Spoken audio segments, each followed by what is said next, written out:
Mitsubishi launched its new Outlander earlier this year, and it's been making a very good impression thanks to loads of technology and good looks inside and out. But if you like that car, then you should probably be very interested in this one because it shares virtually all of its mechanical bits.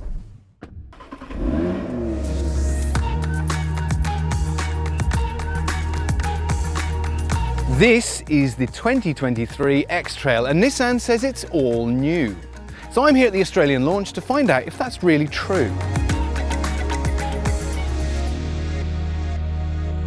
Let's start with its engine. Under the bonnet up front is a 2.5 litre naturally aspirated PR25 petrol 4-cylinder. It's got 135 kilowatts and 244 newton meters of torque, which is about 9 kilowatts more and 18 newton meters on top. Now that's a small improvement, and Nissan would say that is all new. It actually isn't, it's a revision of the previous engine. But the improvements are great. The previous version was a little bit thrashy and transmitted a bit too much noise into the cabin, but this one is actually a lot sweeter. NVH levels are considerably lower, and it's a very rev-happy engine, but because it's not a diesel and it doesn't have a turbo, it's missing that lovely low-down torque, and you've really got to wring it out to get the best of its power. It's bolted to a CVT, continuously variable transmission. Now, if you've watched my other videos, you probably know I'm not a huge fan of those, but in a car like this, really it's doing all it needs to. I do have paddle shifters on the steering wheel if I want to simulate gear changes, but it does what a CVT is supposed to do. And it does a pretty good job of delivering that slightly increased torque to all four wheels.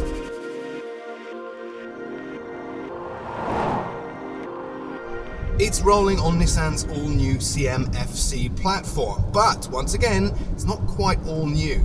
It's a significant revision from the old platform that the X-Trail used to roll on, but as I said before, it's now shared with the Mitsubishi Outlander, and it's brought some really nice attributes to this model. First of all, the ride is absolutely excellent. None of that choppy mid-size SUV ride and comfort that you can get in some other models. And on cruising roads like this, it's actually really, really sublime and almost luxurious. It feels a lot bigger inside, but actually overall, this car is 10 millimeters shorter than the previous version. But with smarter use of space, you've actually freed up a bit more in the interior. At the back, there's a 585 litre boot, unless you get the 7-seater and then it's a bit smaller, 400 and something. But that's pretty respectable for a mid-size SUV.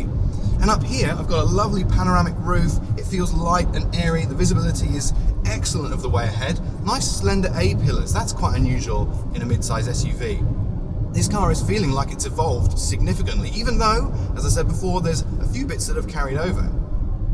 So while the X-Trail actually hides a few of its previous underpinnings, it feels completely different.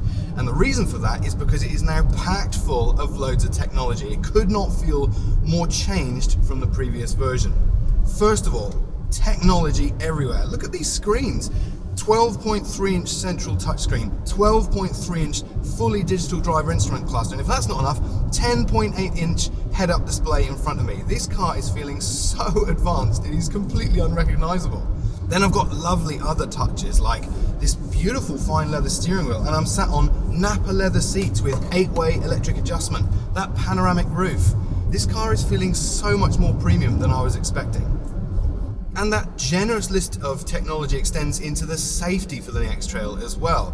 Now this car scored in its class higher than anything for safety assistance systems by ANCAP. Now that is saying a lot. And while you'll find systems that are quite common to mid-size SUVs, there's a few things that aren't. And it's all down to this button here, Nissan's Pro Pilot. Hit that, and I've now engaged adaptive cruise control, active lane keep assist, a couple of systems that actually work very nicely. Adaptive cruise control can be a bit hit and miss, but in this car it's actually working really beautifully. It controls the distance between the car in front quite consistently and doesn't get easily confused, unlike a lot of other systems. But there's one last thing I haven't really been completely honest with just yet. Yes, this particular version is packed to the rafters with equipment and lovely quality touches, but that's because it's the range topper. Now, the new 2023 X-Trail is available in essentially 4 different variants and a choice of 2-wheel drive or 4-wheel drive depending on which variant you go for. This is the top of the range TIL.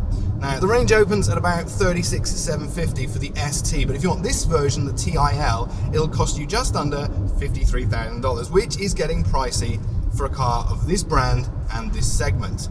But you do get an awful lot of kit for your cash. It might not be quite as all new as Nissan is suggesting, but with a comprehensive revision, this version of the X-Trail is almost totally unrecognizable from the previous, for all the right reasons. Unfortunately, I haven't been able to get my hands on any of the entry-level versions, so if you want to know if the same applies to the ST and the STL, I'm afraid you're going to have to wait just a little bit longer.